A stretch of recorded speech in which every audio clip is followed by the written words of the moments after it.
স্বাগত ডিবিসি সংবাদে আপনাদের সাথে আছি আমি রিফাত তাসনুভা। মাথায় জাতীয় পতাকা বেঁধে ন্যায় ভিত্তিক বাংলাদেশ করার প্রত্যয়ে কেন্দ্রীয় শহীদ মিনারে মিলিত হচ্ছে তরুণ প্রজন্ম। মার্চ ফর ইউনিটির কর্মসূচি পালন করছে বৈষম্য বিরোধী ছাত্র আন্দোলন। এই আয়োজনে যোগ দিতে সকাল থেকে শহীদ মিনার প্রাঙ্গণে অবস্থান নিতে থাকেন শিক্ষার্থীরা। এর আগে বৈষম্য বিরোধী ছাত্র আন্দোলন ও জাতীয় নাগরিক কমিটির জুলাই বিপ্লবের ঘোষণাপত্র নিয়ে দুদিন ধরে দেশের রাজনৈতিক অঙ্গনে নানা আলোচনা হয়। এর মধ্যে সোমবার হঠাৎ এই ঘোষণাপত্রের বিষয়টির দায়িত্ব নেয় সরকার। পরে প্রেক্ষাপট বিবেচনায় রাত 1:45টার দিকে রাজধানীর বাংলা মোটরে নিজেদের কার্যালয়ে সংবাদ সম্মেলন করে বৈষম্য বিরোধী ছাত্র আন্দোলন। সেখানে বলা হয়, মঙ্গলবার কেন্দ্রীয় শহীদ মিনারে মার্চ ফর ইউনিটি কর্মসূচি পালন করা হবে।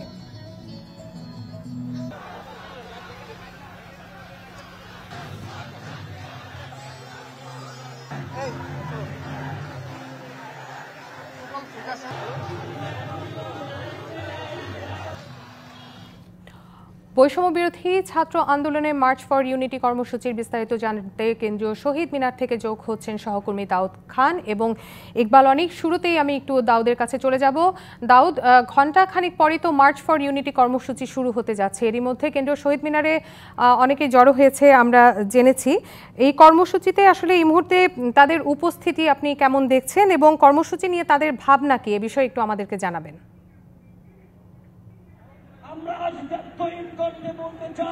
মার্চ ফর ইউনিটি কর্মসূচিকে কেন্দ্র করে আমরা দেখতে পেয়েছি সকাল থেকে রাজধানীর বিভিন্ন ছাত্র আন্দোলন যারা শিক্ষার্থীরা রয়েছেন তারা সকলে কিন্তু এখানে আসতে শুরু করেছেন এবং একই সাথে আমরা দেখতে পেয়েছি গত রাতেই রাজধানী সহ বিভিন্ন এলাকা যেগুলো রয়েছে অর্থাৎ যে জেলাগুলো রয়েছে সেখান থেকে কিন্তু শিক্ষার্থীরা বাস যোগে তারা এই কেন্দ্রীয় শহীদ মিনারে এসে জমায়েত হচ্ছে এবং ইতিমধ্যে কিন্তু আমরা দেখতে পাচ্ছি বারবারই খণ্ড খণ্ড মিছিল সহকারে শিক্ষার্থীরা এখানে আসছেন এবং 3টা থেকে যেহেতু তাদের আনুষ্ঠানিক কর্মসূচি হবার কথা রয়েছে সুতরাং সে অনুযায়ী কিন্তু যারা বৈষম্য বিরোধী ছাত্র আন্দোলনের নেতৃবৃন্দ রয়েছে কিংবা সমন্বয়কারী রয়েছে তারাও কিন্তু এখানে আসতে শুরু করেছেন। যদিও বা এখন যে মঞ্চটি আপনি দেখছেন এখানে মূলত শহীদ পরিবারের যারা সদস্যরা রয়েছেন তারা রয়েছেন এবং একই সাথে এই আন্দোলনে যারা আহত হয়েছিলেন সেই আহত শিক্ষার্থীরা কিন্তু এখানে এসে উপস্থিত হয়েছেন। যদিও বা কেন্দ্রীয় সমন্বয়কারীরা এখন এসে উপস্থিত হননি। আমরা যারা এখানকার শিক্ষার্থীরা রয়েছেন তাদের সাথে কথা বলেছি, তারা বলছেন যে ঠিক আধা ঘন্টার মধ্যে যারা কেন্দ্রীয় সমন্বয়কারী রয়েছেন তারা এখানে আসবেন এবং তাদের যে আনুষ্ঠানিক কার্যক্রম সেটি তারা শুরু করবেন। আমরা সকাল থেকে আসলে যারা শিক্ষার্থীরা রয়েছেন তাদের সাথে কথা বলেছি এবং তারা বলছেন যে আজকেও কিন্তু ছাত্র জনতার সাথে অর্থাৎ বিভিন্ন শ্রেণী পেশার মানুষ এখানে এসে যুক্ত হয়েছেন এবং তাদের আজকের যে কর্মসূচি সেটির সাথে তারা একত্রতা পোষণ করেছে এবং তারা বারবারই বলছেন তাদের যে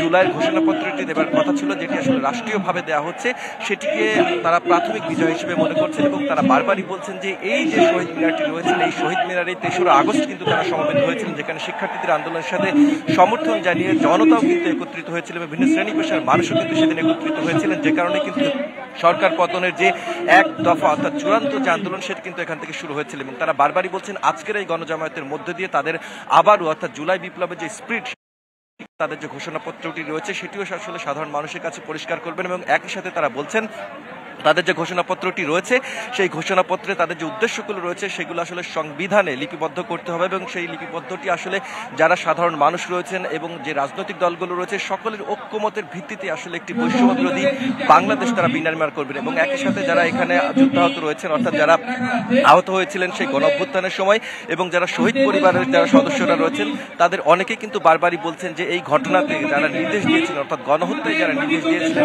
আওয়ামী লীগ সরকার এবং একই সাথে আওয়ামী লীগ সরকারের যিনি প্রধান ছিলেন সাবেক প্রধানমন্ত্রী শেখ হাসিনা তাকে দেশে ফিরিয়ে এনে গণহত্যার যে বিচার সেটি করতে হবে এবং একই সাথে ফ্যাসিবাদ সরকার হিসেবে তাদেরকে এই দেশ থেকে বিতাড়িত করবার কথাও কিন্তু অনেকের মুখে আমরা শুনতে পেয়েছি। তো সব মিলিয়ে বলা যায় যে এখনো আসলে খণ্ড খণ্ড মিছিল সহকারে বিভিন্ন স্থান থেকে ছাত্ররা আসছেন এবং একই সাথে আমরা দেখতে পেয়েছি বিভিন্ন ইসলামী যে সংগঠনগুলো রয়েছে তাদেরও কিন্তু অনেকগুলো মিছিল আমরা এখানে দেখতে পেয়েছি। অর্থাৎ এখনো কানায় কানায় পূর্ণ না হলেও আমরা আশা করছি যে যেহেতু দেশের বিভিন্ন জেলা থেকে যে বাসগুলো এসেছেন সেগুলো আসলে দূরে একটি জায়গায় রাখা হয়েছে সেখান থেকে খণ্ড খণ্ড মিছিল সহকারে আসছেন যেহেতু শিক্ষার্থীরা, সুতরাং ধারণা করা হচ্ছে আরো আধা ঘন্টার মধ্যে আসলে গণজামায়াতটি একেবারে পরিপূর্ণ হয়ে যাবে এবং যারা সমন্বয়কারীরা রয়েছেন অর্থাৎ যারা প্রধান সমন্বয়কারীরা ছিলেন এবং সেই সময় যারা এই আন্দোলনে বড় ভূমিকা রেখেছিলেন তারা যখন আসবেন এখানে দিক নির্দেশনামূলক বক্তব্য দেবেন। তো সব কিছু মিলিয়ে বলা যায় যে এখন আসলে মূলত যে আনুষ্ঠানিক কার্যক্রম সেটি চলছে এবং কিছুক্ষণের মধ্যে হয়তো বা সমন্বয়কেরা তাদের যে জুলাইয়ের যে ঘোষণাপত্রটি রয়েছে সেখানে কি কি থাকছে সেগুলো হয়তো বা জাতির সামনে এবং একই সাথে শিক্ষার্থীদের সামনে প্রকাশ করতে সার্বিক অবস্থা। জি দাউদ, ধন্যবাদ জানাচ্ছি আপনাকে। ইসলামী ছাত্র শিবিরের সদস্য সম্মেলনে ন্যায়ভিত্তিক বাংলাদেশ গড়ে তোলার প্রত্যয় ব্যক্ত করে বলা হয়, আগামীর বাংলাদেশ হবে সাম্য, ন্যায় ও জ্ঞানের। সেখানে কোনো বৈষম্য থাকবে না। সম্মেলনে জামাত ইসলামীর আমির ডাক্তার শফিকুর রহমান আওয়ামী লীগকে সন্ত্রাসী দল আখ্যা দিয়ে বলেন, যারা গদি রক্ষার জন্য মানুষ হত্যা করে তাদের রাজনীতি করার অধিকার নেই। ১৩ বছর পর ঐতিহাসিক সোহরাওয়ার্দী উদ্যানে ইসলামী ছাত্র শিবিরের ৩১তম সদস্য সম্মেলন। আয়োজনে যোগ দেন জামাতে ইসলামীর আমির সহ দেশি বিদেশি মেহমান। সম্মেলনে অতিথির বক্তব্যে বৈষম্য বিরোধী ছাত্র আন্দোলনের সমন্বয়ক সার্জিস আলম স্বৈর শাসকদের বিরুদ্ধে হুঁশিয়ারি দেন। বিগত ১৬ বছরে খুনি শেখ হাসিনা যাকেই তার পটেনশিয়াল থ্রেট মনে করেছিল, তাকেই ব্লেম গেম খেলা যেটি ছিল সেই খেলায় মেতে উঠেছিল। আগামীর বাংলাদেশ গঠনে দেশের স্বার্থকে সবার আগে রেখে আমরা একইভাবে ঐক্যবদ্ধভাবে কাজ করে যাব। সম্মেলনে জামায়াতের আমির আওয়ামী লীগকে সন্ত্রাসী দল হিসেবে আখ্যা দেন। এই বাংলার মাটিতেই দেখতে চায় একজন অপরাধীও যেন এখান থেকে বাঁচতে না পারে, তা আমরা দেখতে চাই। তাতে সময় যা লাগুক দেখে বিচার করতেই হবে। নিজের দেশের মানুষকে হত্যা করে গদি রক্ষার জন্য তারা কখনো রাজনৈতিক দল হতে পারে না, তারা একটি সন্ত্রাসী দল। ছাত্র শিবিরের সম্মেলনে সব বৈষম্য দূর করে ন্যায়ভিত্তিক বাংলাদেশ গড়ার প্রত্যয় ঘোষণা করা হয়। বিভ্রান্তি সৃষ্টি হয়। Yusuf Rana, DBC news, Dhaka. নতুন বছরে বাংলাদেশে একটি রূপান্তরমূলক অধ্যায়ের সূচনা করতে সবার প্রতি আহ্বান জানিয়েছেন বিএনপির ভারপ্রাপ্ত চেয়ারম্যান তারেক রহমান। সামাজিক যোগাযোগ মাধ্যমে দেয়া শুভেচ্ছা বার্তায় জনগণের প্রতি এ আহ্বান জানান তিনি। দেশবাসীকে দেয়া এই বার্তায় গণতন্ত্রের অগ্রযাত্রায় নতুন বাংলাদেশ বিনির্মাণে সবাইকে সমতা, মর্যাদা ও ন্যায়ের প্রচেষ্টা অব্যাহত রাখার আহ্বান জানান তারেক রহমান। গণতন্ত্র পুনরুদ্ধার ও সুসংহতের পাশাপাশি অর্থনীতি ও রাজনৈতিক উন্নয়নে সবার ঐক্যবদ্ধ অংশগ্রহণ নিশ্চিতের বার্তাও দেন বিএনপির ভারপ্রাপ্ত চেয়ারম্যান।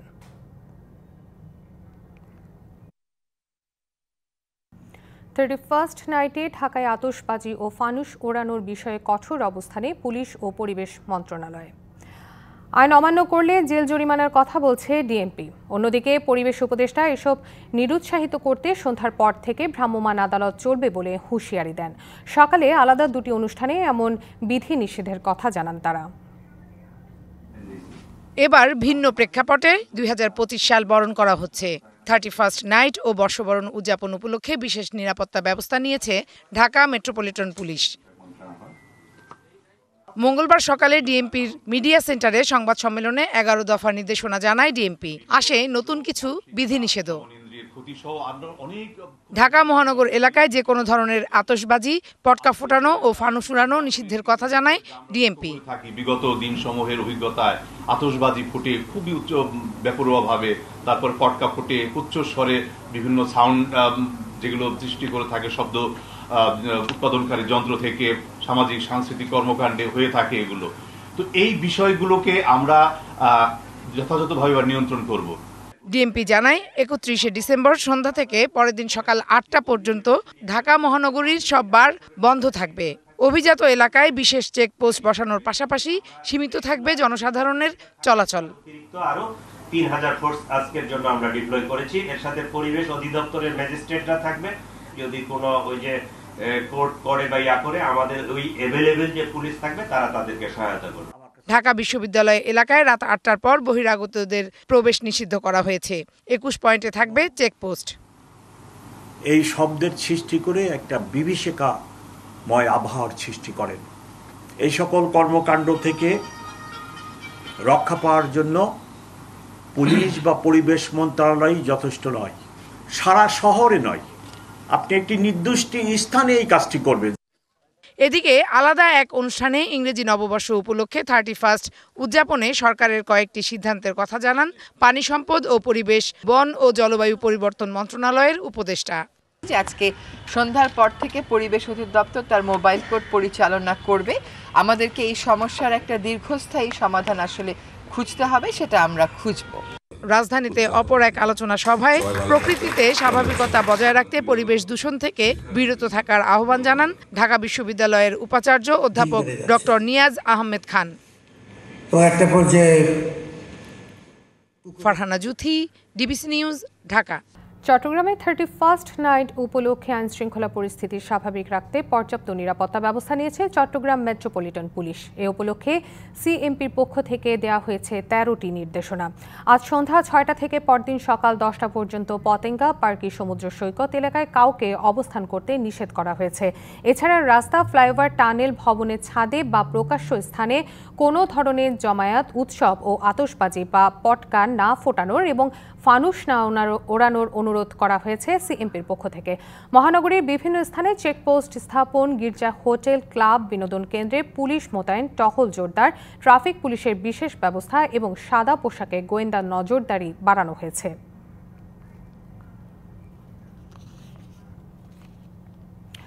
মিয়ানমার সীমান্ত পুরোপুরি নিয়ন্ত্রণে আছে, আর ভারতীয় সীমান্ত পরিস্থিতি নিয়ে সজাগ আছে বাংলাদেশ। চট্টগ্রামে বিজেপির প্রশিক্ষণ সমাপনীতে একথা জানিয়ে স্বরাষ্ট্র উপদেষ্টা বলেন, সীমান্তে আর পিঠ দেখানো যাবে না বিজেপি। সকাল 9:30টায় স্বরাষ্ট্র উপদেষ্টার প্যারেড পরিদর্শনের মধ্য দিয়ে শুরু হয় কুচকাওয়াজের আনুষ্ঠানিকতা। সীমান্তের অতন্দ্র প্রহরী হিসেবে দেশের জন্য জীবন উৎসর্গ করার শপথ নেন নবীন সৈনিকরা। পরে সৈনিকদের দিক নির্দেশনা দেন স্বরাষ্ট্র উপদেষ্টা। আদেশ ও কর্তব্য পালনে যে কখনো পিছপা হয় না সেই প্রকৃত সৈনিক। পরে গণমাধ্যমের সঙ্গে আলাপকালে চলমান সীমান্ত পরিস্থিতি নিয়ে নিজের অবস্থান ব্যক্ত করেন উপদেষ্টা। বর্ডার গার্ড বাংলাদেশের 4টি মূল মন্ত্র: মনোবল, ভ্রাতৃত্ববোধ, শৃঙ্খলা ও দক্ষতা। এই মূল মন্ত্রে উদ্বুদ্ধ হয়ে ও অনুপ্রাণিত হয়ে তোমাদের উপর অর্পিত যে কোনো দায়িত্ব সুশৃঙ্খল ও সুচারুরূপে পালন করতে হবে। সীমান্ত রক্ষায় যে কোনো পরিস্থিতি মোকাবেলায় পিঠ দেখাবে না বিজিবি। সরকারের এমন অবস্থানের কথাও জানান এই উপদেষ্টা। সীমান্তবর্তী প্রতিপক্ষদের কাছে কোনো অবস্থাতেই পিঠ প্রদর্শন না করার জন্য আমি তোমাদের প্রতি উদাত্ত আহ্বান জানাচ্ছি। দেশ মাতৃকা রক্ষায় তোমরা প্রয়োজনে জীবন দেবে, তবু দেশের 1 ইঞ্চি মাটিও হাতছাড়া হতে দিবে না বলে আমি দৃঢ় বিশ্বাস রাখি। Farhaduzzaman, DBC news, Satkania, Chattogram. DBC সংবাদে নিচ্ছে একটি বিরতি, সঙ্গে থাকুন। স্বাগত আরেকবার ডিবিসি সংবাদে। সংবিধান সংস্কার কমিশন সহ নির্বাচন, বিচার বিভাগ, দুদক, পুলিশ এবং জনপ্রশাসন সংস্কার কমিশন, এই 6 সংস্কার কমিশনের প্রতিবেদন আজকের মধ্যে জমা দেওয়ার কথা থাকলেও তা দেয়নি। 6 সংস্কার কমিশনই সময় বাড়িয়ে নিয়েছে। মন্ত্রিপরিষদ বিভাগ থেকে 15 জানুয়ারি পর্যন্ত সময় বাড়িয়েছে পুলিশ সংস্কার কমিশন। আর নির্বাচন ব্যবস্থা সংস্কার কমিশনের প্রধান বদিউল আলম মজুমদার জানিয়েছেন, 3রা জানুয়ারি তারা প্রতিবেদন জমা দেবেন। দুদক সংস্কার কমিশনের প্রধান ইফতেখারুজ্জামান জানান, 7ই জানুয়ারির মধ্যে প্রধান উপদেষ্টার কাছে প্রতিবেদন জমা দেওয়া হবে।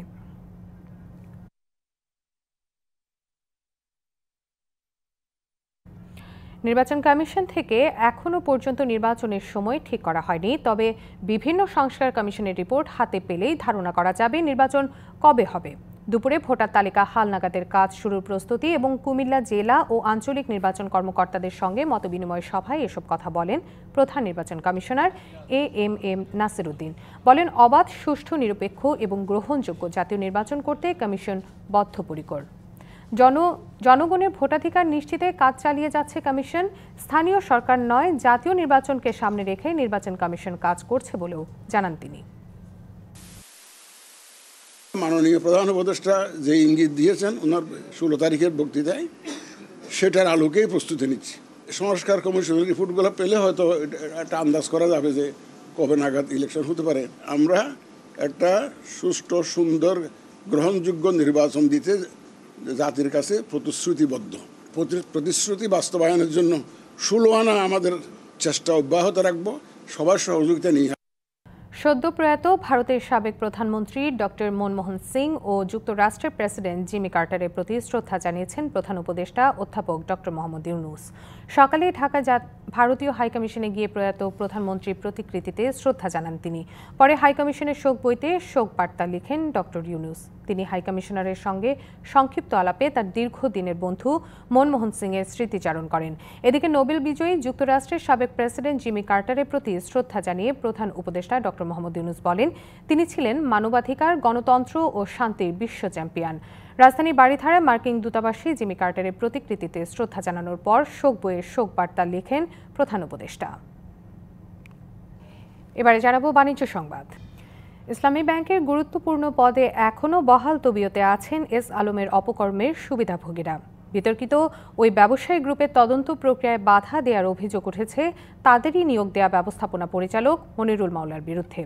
আর তাতে সহযোগিতা করছেন ব্যাংকের পর্ষদ চেয়ারম্যান ওবায়দুল্লাহ আল মাসুদ। ইসলামী ব্যাংকে এস আলমের অপকর্ম আড়াল করার অপচেষ্টার অভিযোগ উঠেছে ব্যাংকের ব্যবস্থাপনা পরিচালক ও প্রধান নির্বাহী মনিরুল মাওলার বিরুদ্ধে। আর এতে নীরবে সমর্থন দেওয়ার অভিযোগ ব্যাংকটির পর্ষদ চেয়ারম্যান ওবায়দুল্লাহ আল মাসুদের বিরুদ্ধে। নাম প্রকাশ না করার শর্তে ব্যাংকটির বেশ কয়েকজন ঊর্ধ্বতন কর্মকর্তা জানান, অন্তর্বর্তী সরকারের সময়ও ইসলামী ব্যাংক চালাচ্ছে এস আলমের মদতপুষ্টরাই। তাদের অভিযোগ, বোর্ডের অনুমোদন ছাড়াই কেবল এমডির মৌখিক নির্দেশে ব্যাংকটির খাতুনগঞ্জ শাখা থেকে 19,000 কোটি টাকার ঋণ বিতরণ করা হয়। 3টি বেসরকারি প্রতিষ্ঠানকে বেনামে 100 কোটি টাকা ঋণ দিয়ে তা নিজেই লোপাট করেন মনিরুল মাওলা। এস আলমের মদতপুষ্ট একটি প্রতিষ্ঠানে মোটা অঙ্কের বেতনে চাকরি করেন মনিরুল মাওলার ছেলে। ব্যাংকের সব কর্মীদের সুটের টাকাও আত্মসাৎ করেছেন তিনি। শুধু তাই নয়, এখন এসব অপকর্ম ঢাকার চেষ্টাও করছেন বিতর্কিত ব্যক্তির নিয়োগ পাওয়া মনিরুল মাওলা। তার বিরুদ্ধে এখন গুরুতর অভিযোগ ব্যাংকের স্পেশাল ইনভেস্টমেন্ট উইং এবং অডিট ডিপার্টমেন্টের রিপোর্ট ট্যাম্পারিংয়ের। এসব জেনেও চুপ আছেন ব্যাংকের পর্ষদ চেয়ারম্যান, কারণ তার বিরুদ্ধেও অভিযোগ এস আলমের প্রতিষ্ঠান স্মার্ট বিজনেসের মাধ্যমে 100 কোটি টাকা লোপাটের সহযোগিতার। সেখানে নির্বাহী হিসেবে যুক্ত ছিলেন ওবায়দুল্লাহ আল মাসুদের ছেলে। এসব অভিযোগের বিষয়ে জানতে ইসলামী ব্যাংকের বর্তমান 2 ঊর্ধ্বতন কর্মকর্তার সঙ্গে বারবার যোগাযোগের চেষ্টা করা হলেও তারা সাড়া দেননি। বিশ্লেষকরা বলছেন, ইসলামী ব্যাংকে এখনও বিতর্কিত ব্যক্তিদের সংশ্লিষ্টতার দায় কেন্দ্রীয় ব্যাংকেরও আছে। এই প্রসেসে ক্রেডিট অফিসার থেকে শুরু করে একেবারে টপ পর্যন্ত যতজন এটার মধ্যে ইনভলভ ছিল টু অ্যাপ্রুভ দিস লোন, প্রত্যেকেই লায়াবল থাকবে এবং প্রত্যেককেই আপনি অ্যাকাউন্টেবিলিটির ভিতরে আনতে পারবেন এবং এখানে কেউ কোনোভাবেই তার অ্যাকাউন্টেবিলিটি এখান থেকে ওয়েভ করার কোনো সুযোগ নেই। আমরা ধরেই নিতে পারি ম্যানেজমেন্টের কোনো না কোনো একটা অংশ সেখানে তাদের সহায়তা করেছে। যারা সুনির্দিষ্ট প্রমাণ আছে যে যারা দুর্নীতির সাথে যুক্ত ছিল তাদেরকে খুব দ্রুত পরিবর্তন করে ফেলতে হবে। সেটা আমার মনে হয় ইভেন 5 মাস 6 মাস দেওয়াও ঠিক হবে না। বিগত সরকারের সময় শক্তিশালী এ ব্যাংকটি থেকে প্রায় 80,000 কোটি টাকা লোপাট করেন বিতর্কিত ব্যবসায়ী এস আলম। তার এসব অপকর্মের স্বাক্ষরদাতা ছিলেন ব্যবস্থাপনা পরিচালক ও প্রধান নির্বাহী মনিরুল মাওলা, যা দুর্নীতি দমন কমিশনের তদন্তেও উঠে এসেছে। মুস্তফা মাহবুব, ডিবিসি নিউজ, ঢাকা। হজ ব্যবস্থাপনায় শৃঙ্খলা বজায় রাখতে এজেন্সির হজযাত্রী কোটা সর্বনিম্ন 100 এবং সর্বোচ্চ 250 জন করা সহ 13 দফা দাবি জানিয়েছে দেশের বেসরকারি হজ এজেন্সিগুলো।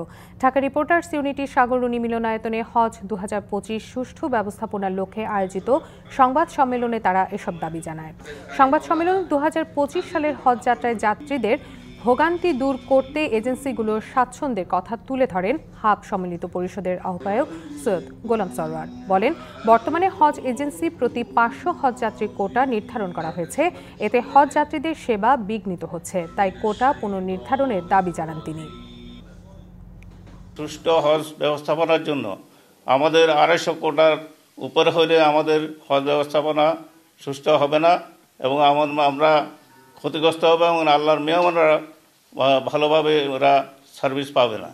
সুতরাং এই জন্য আমরা 250 কোটা করলে আমাদের এই 2025 সালের হজটা সুন্দরভাবে আমরা করতে পারবো।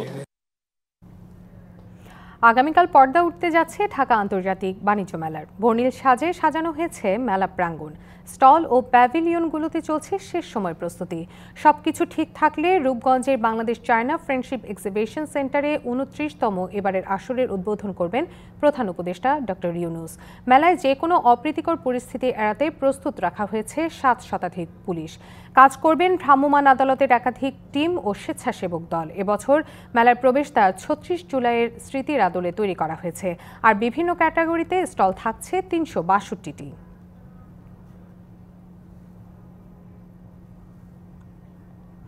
অত্যাধুনিক ব্যাংকিং সেবা দেওয়ার প্রত্যয়ে পূবালী ব্যাংক পিএলসি রাজধানী কলাবাগানে উপশাখার কার্যক্রম শুরু করেছে। পূবালী ব্যাংকের ব্যবস্থাপনা পরিচালক ও প্রধান নির্বাহী মোহাম্মদ আলী এই উপশাখার উদ্বোধন করেন। অনুষ্ঠানে ব্যাংকের ঢাকা কেন্দ্রীয় অঞ্চল প্রধান ও মহাব্যবস্থাপক আবু লাইজ মোহাম্মদ শামসুজ্জামান, পান্থপথ শাখা প্রধান ও সহকারী মহাব্যবস্থাপক খোসরাত আলী ঊর্ধ্বতন কর্মকর্তারা উপস্থিত ছিলেন। এ সময় মোহাম্মদ আলী বলেন, পূবালী ব্যাংক সর্বোত্তম এবং আধুনিক সেবা দিতে প্রতিজ্ঞাবদ্ধ। কলাবাগান উপশাখা ব্যবসা বাণিজ্য সম্প্রসারণে ভূমিকা রাখবে বলেও আশা প্রকাশ করেন তিনি। আজ কভার করতে মিরপুরে আছেন সহকর্মী মামুনুর রশিদ। সবশেষ তথ্য জানতে সরাসরি চলে যাব তার কাছে। মামুন, শামীম হোসেন পাটোয়ারির ঝড়ো ব্যাটিং সত্ত্বেও জয় পেল না চিটাগং। দলটির প্রথম ম্যাচেই এই হার নিয়ে কি বলছেন সমর্থকরা?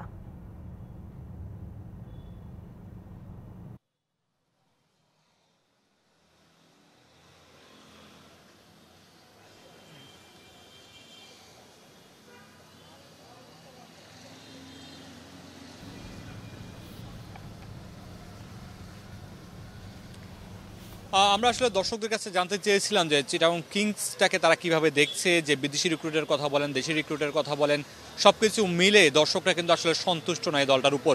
তারা অন্যতম একটা কারণ সাকিব আল হাসানকে তারা আনতে না পারা, সাকিব আল হাসান চিটাগং কিংসে না খেলাতে অনেক দর্শক এই দলটার থেকে মুখ সরিয়ে নিয়েছে। আরেকটা বিষয় সেটা হচ্ছে যে মানসম্মত যে বিদেশি রিক্রুট সেই জায়গাতেও দর্শকরা আসলে সন্তুষ্ট হতে পারেনি। তো এই কারণগুলোতে তারা কিন্তু চিটাগং কিংস থেকে মুখটা সরিয়ে নিয়েছেন। আজকে যদি দেখেন যে বিপিএলের প্রথম দিনে যে পরিমাণ দর্শক হয়েছিল, দ্বিতীয় ম্যাচে কিন্তু তার ছিটে ফোটাও নেই, দর্শক একেবারে নেই বললেই চলে, খুবই কম সংখ্যক দর্শক। তার অন্যতম কারণ হিসেবে দর্শকরা বলছেন সাকিব আল হাসান খেলতে না আসায় বিপিএলে চিটাগং কিংসের ম্যাচে দর্শক আসছে না এবং মানসম্মত বিদেশি প্লেয়ার না থাকাতে চিটাগং কিংসের দর্শক আসছে না। চিটাগং কিংস কিন্তু বিদেশি একজন উপস্থাপিকা নিয়ে এসেছে এবং শহীদ আফ্রিদির মতো ব্র্যান্ড অ্যাম্বাসেডরকে এনেছে, তারপরেও কিন্তু মাঠে দর্শকটা টানতে পারছে না। তার মানে বোঝাই যাচ্ছে যে মাঠের যে খেলা সেইখানে যদি উন্নতি করতে না পারে, মাঠের যে ক্রিকেটাররা খেলবেন সেই ভালো ক্রিকেটার যদি আনতে না পারে, তাহলে দর্শকরা মুখ ফুরিয়ে নেবেন যে কোনো দল থেকে। চিটাগং কিংস সেটার একটা হয়তো বা বড় উদাহরণ। মামুন, ধন্যবাদ জানাচ্ছি আপনাকে। সংবাদ এই ছিল এখনকার মতো। ডিবিসি নিউজের সংবাদগুলো পড়তে ভিজিট করুন dbcnews.tv আর ভিজিট করুন ডিবিসি নিউজের ফেসবুক পেজ এবং ইউটিউব চ্যানেলে। সঙ্গে থাকুন।